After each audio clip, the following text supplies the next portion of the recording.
é difícil explicar e muita gente ainda não entendeu no Brasil o porquê eu ter ido para o Copersucar. É uma coisa que volta muito para trás da minha vida. Eu, quando saí do Brasil, tinha um objetivo que era tentar um dia poder sentar num carro de grande prêmio, um carro de Fórmula 1. E esse objetivo, esse sonho meu, eu consegui no Grande Prêmio da Inglaterra em 1970, quando a Lotus já tinha me contratado. Quer dizer, para mim aquilo era a maior coisa que naquela época eu podia ter imaginado em conseguir. Sentar um dia numa largada de Fórmula 1, eu só queria isso.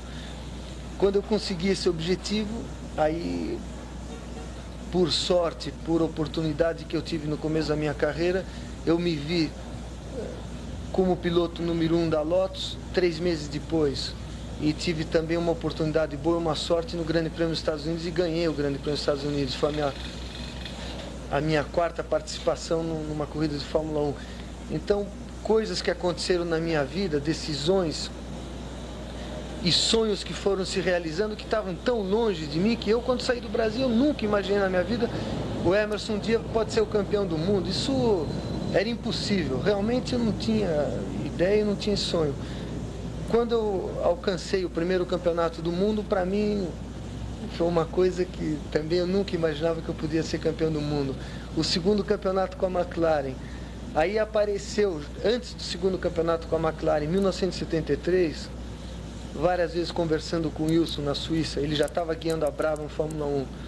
Nós trocamos ideia. Bom, o que você acha para o futuro se um dia a gente pudesse construir um Fórmula 1 no Brasil e participar do Mundial com o Fórmula 1 brasileiro?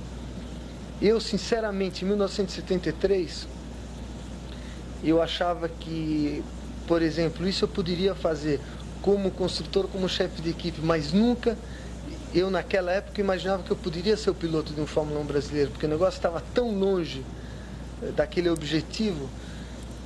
E passou um ano, eu ganhei o campeonato com a McLaren. O Wilson já estava começando a construir o Fórmula 1 aqui no Brasil em 74. Foi dessa conversa na Suíça em 73 que nasceu a ideia. E o Wilson, voltando para o Brasil, conseguiu o apoio financeiro da Copersucar, que num projeto desse é muito importante. Construiu o carro em 74, participou em 75, o primeiro ano do Copersucar. E eu, em 75, muito preocupado como que está indo o Copersucar, como que vai indo, porque aquilo dentro de mim era um sonho, uma ambição que eu tinha de um dia poder participar no Mundial com o Fórmula 1 brasileiro. E chegou no fim de 75, o 04 estava pronto, e foi quando eu decidi mudar para a Copersucar, de repente. Inclusive foi uma decisão, não foi muito premeditada. Chegou no fim do ano, a minha renovação do contrato com a McLaren não estava realmente certa, teve uma polêmica muito grande com a Ferrari, realmente havia uma possibilidade de eu entrar para a Ferrari, e no fim não fui, nem continuei na McLaren, não fui para a Ferrari, e resolvi assinar com o Copersucar. E publicamente, é lógico que quanto que o Emerson está ganhando.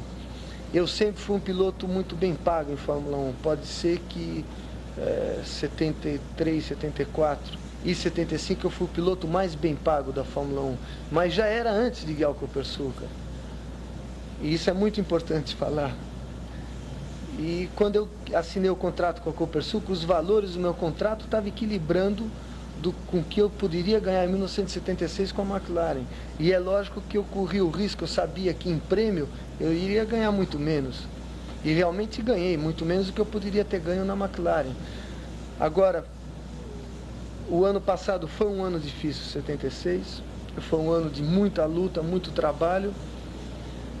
Eu me dediquei em um ano de corrida, quase como se fosse 3 anos ou de McLaren ou Lotus. Eu tentei ajudar a equipe e transferir todo o conhecimento que eu tinha, toda a experiência nesses últimos anos de Fórmula 1, tanto na McLaren quanto na Lotus. Infelizmente, por Fórmula 1 ser uma categoria super competitiva, nós estamos competindo com equipes e com fábricas que já estão correndo. A Lotus já está há mais de 20 anos em Fórmula 1, a Ferrari há mais de 30. E realmente a competição em Fórmula 1 é competição para valer. E o ano passado, até julho realmente o programa do carro estava de acordo com o que eu esperava. Agora eu esperava a partir de julho ter performance melhores. E por problemas técnicos no carro nós não conseguimos de julho até o fim do ano. Mas todo aquele mau resultado que aconteceu nessa segunda parte do campeonato do ano passado foi a injeção, já desde junho, julho do ano passado, para começar um projeto novo, para começar a reestruturar a equipe e para começar a se organizar para 1977.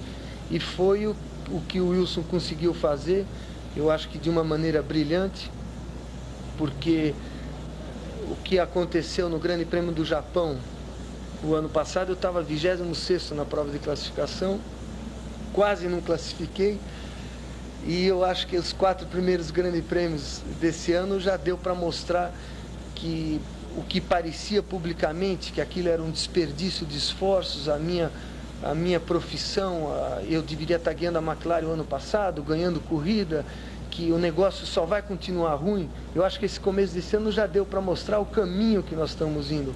É lógico que vender resultado em Fórmula 1 é errado, não se pode vender resultado.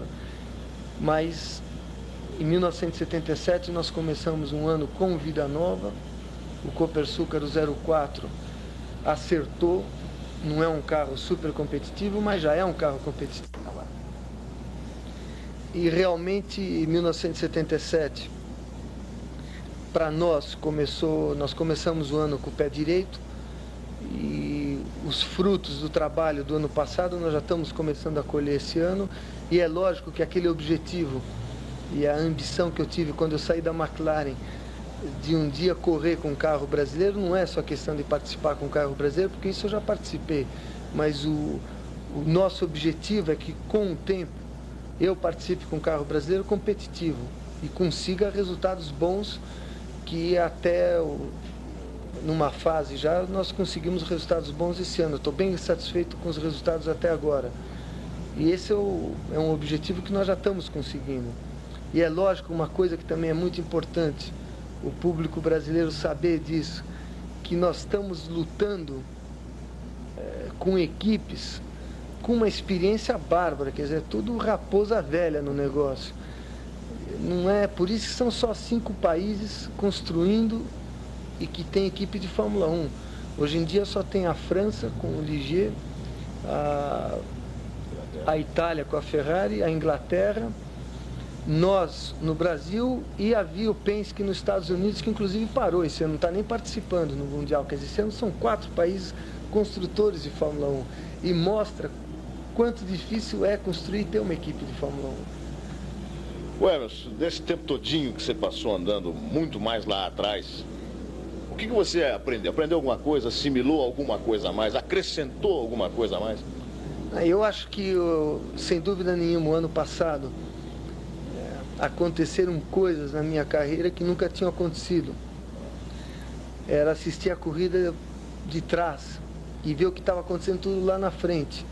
E não é só o problema de acontecer assistir a corrida de trás, como eu já várias vezes tinha assistido na Lotus ou na McLaren, mas estar guiando atrás, dando o esforço máximo e sem conseguir resultado. Quer dizer, realmente, para mim, foi um ano em algumas situações muito difícil. O caso da prova de classificação em Zolder.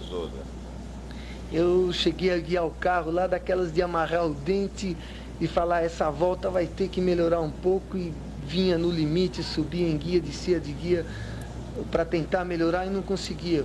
Agora, todo esse trabalho meu pessoal, esse investimento que eu tive de trabalho, de esforço meu de andar lá atrás, a recompensa vai vir. Com o tempo, se Deus quiser, vai vir. Não, e tem uma razão por isso também. Veja, quando você disse que cerrou, quer dizer, a vontade, mordendo o capacete, isso parece que fez com que você voltasse a ter, inclusive, uma maior vontade, sempre você teve, é claro.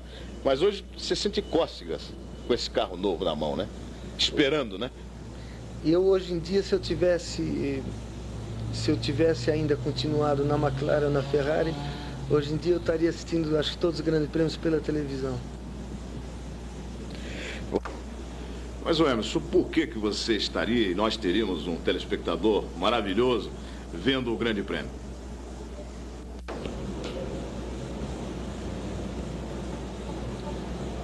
Luciano, é lógico que para ter sucesso em Fórmula 1, como qualquer esporte profissional, esporte competitivo, e principalmente no caso do Fórmula 1, tem que ter uma motivação excepcional. E o dia que o esportista não tiver mais essa motivação, por melhor que ele seja, ele nunca vai conseguir dar o 100% dele. Ele vai dar 97%, 96%, que já não faz mais ganhar. 97%, 96% é bom, mas não é o 100%. Para ganhar tem que ser 100%. E eu continuando na McLaren, mais um ano na McLaren, eu perderia aquele entusiasmo, aquela motivação que eu acho que em qualquer esporte é muito importante, principalmente no automobilismo. Mentalmente, você não pode chegar na pista num dia de um grande prêmio, num treino, e falar, puxa, tenho que vir, aquela rotina, entrar na rotina. Tem que ter coisa nova, tem que ter ânimo novo. Psicologicamente é muito importante para o piloto dar o máximo. E eu com o Copersucar, eu tenho um ânimo novo, estou motivado, esse ano estou entusiasmado, o ano passado trabalhei muito, aprendi muito, aprendi de um modo diferente, mas aprendi. Eu acho que cada minuto que eu estou sentado no Fórmula 1, independente da condição do Fórmula 1, eu estou aprendendo, estou tentando melhorar. E é uma coisa também que é muito importante para um esportista profissional, e no meu caso, no nível que eu cheguei, é tentar sempre melhorar. E essa motivação ajuda você a tentar melhorar.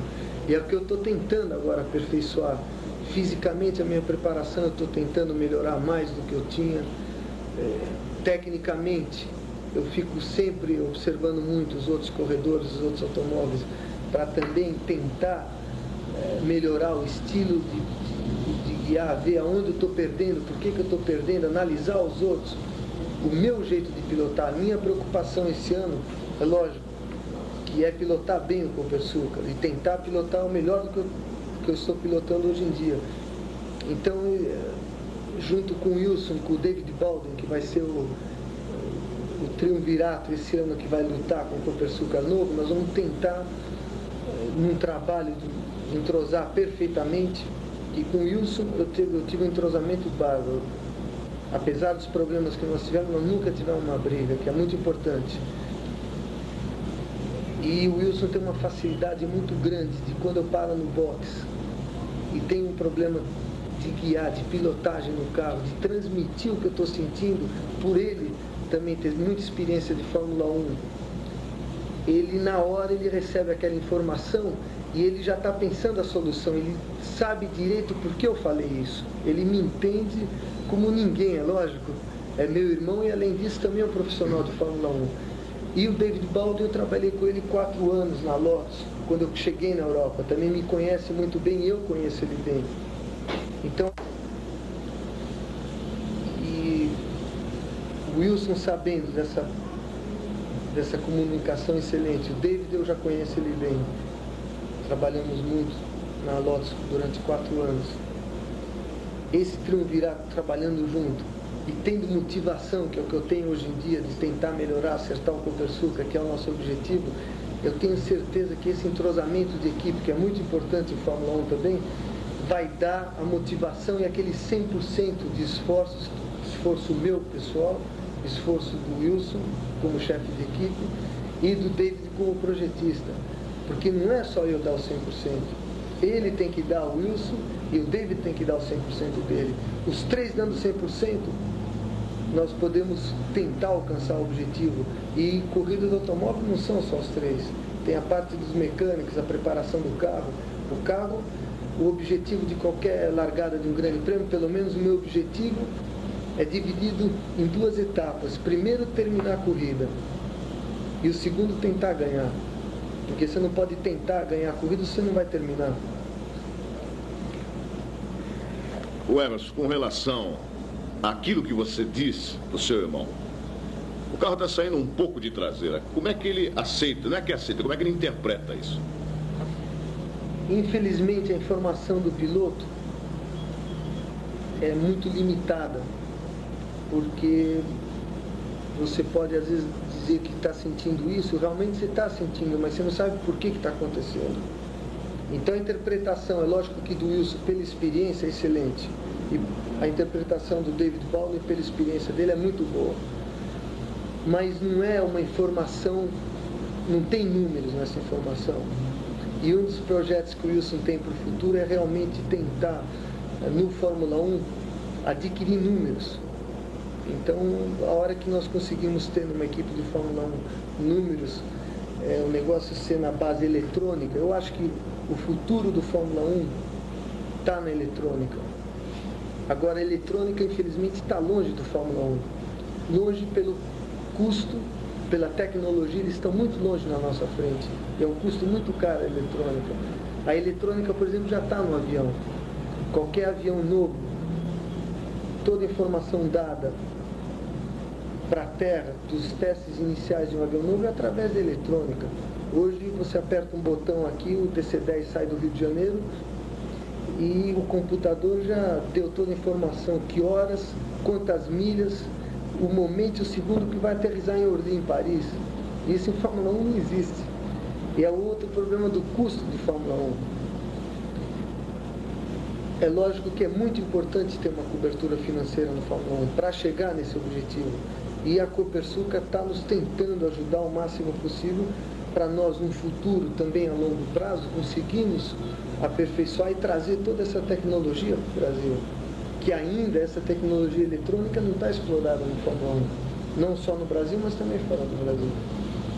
E tudo isso que está sendo feito, o carro brasileiro, o Fórmula 1 brasileiro, o que ele pode proporcionar para a série de carros montados no automobilismo brasileiro, quer dizer, a indústria automobilística?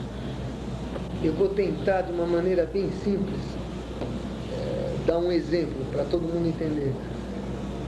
O Fórmula 1 trabalha, mais ou menos tecnicamente, há 10 anos na frente de um carro de rua. E trabalha de um modo paralelo. Ele está 10 anos na frente do carro de rua, no nível superior. E toda essa informação que estão sendo, toda essa tecnologia, informações que estão sendo adquiridas pela competição e com a finalidade de ganhar, é transmitida 10 anos mais tarde, mais ou menos. Esses 10 anos tem coisas que um ano depois já são aplicadas no carro de rua. Todas essas soluções que são encontradas são transmitidas para o carro. Agora, um exemplo, freio a disco, nasceu do carro de corrida. Isso é um exemplo rápido que eu estou dando. Desenhos de suspensão, geometrias, segurança de pneu, desenvolvimento de pneu, vem do carro de corrida para o carro de rua, tipo de borracha de pneu, aerodinâmica, só o desenvolvimento aerodinâmico, a programação que o Ricardo Dívila vai fazer aqui no Brasil esse ano, no turno de vento da CTA em São José dos Campos, toda essa informação está ficando no Brasil. Você viu na fábrica os materiais que são usados na construção de Fórmula 1. A exigência, a tolerância de fabricação é fora de série. Tudo isso vai ficar no Brasil e está ficando. Então, é o caso do freio. O freio, esse ano, já está sendo nacionalizado pela Varga. É um esforço que eles estão fazendo. Isso é transmitido para a indústria automobilística. E o nosso objetivo, o problema hoje em dia é o consumo de combustível. Se fala muito, governo, campanha de consumo. Indiretamente, quase todos os motores desenhados hoje pela indústria automobilística brasileira, 20 ou 30 anos atrás, foram desenhados para competir em corrida de automóvel. O tipo de comando de válvula, carburação, esse desenho tem uma finalidade, o máximo de performance com o mínimo de consumo, que é o nosso objetivo do Fórmula 1. Nós temos que largar numa largada com o mínimo possível de gasolina, que dê o máximo de performance, que é o que faz economizar um carro de rua. Quanto mais leve o carro, por isso, melhor também, né? Quanto mais leve e aerodinâmico, o carro vai consumir menos energia, ele vai, teoricamente, andar mais, porque está consumindo menos energia, e vai consumir menos combustível. Então, o objetivo, muita gente não entende tecnicamente, mas o objetivo do Fórmula 1 é o objetivo de um carro de rua. E também a parte de segurança. Quanto mais cinto de segurança. Há 20 anos atrás, se você falasse para alguém, põe um cinto de segurança, ele ia mandar te prender. Falando, eu não sou louco, eu não quero me suicidar. E o cinto de segurança vai ser um carro de corrida. Isso é alguns exemplos que eu citei agora, mas aí, se fizer uma lista, é uma coisa incrível. Realmente, o automobilismo é e continua sendo um esporte popular, um esporte de massa, com o objetivo de ter um carro que dê o máximo de performance, com o mínimo de risco, com o máximo de segurança, que é o objetivo do carro de rua. E eu tenho certeza que todo esse know-how que nós estamos trazendo, tudo que nós estamos aprendendo aqui no Brasil, nós estamos aprendendo, o Wilson, a equipe Copersucar, Fittipaldi ainda está aprendendo, nós não estamos ensinando. O pessoal, nós temos que respeitar os nossos concorrentes, eles estão num nível superior a nós. Agora, um dia, se Deus quiser, nós vamos estar no mesmo nível. Tudo isso está vindo para o Brasil. Agora, nós temos... I'm going to ask you in English and then in Portuguese. What do you think of Nelson Piquet? O que você acha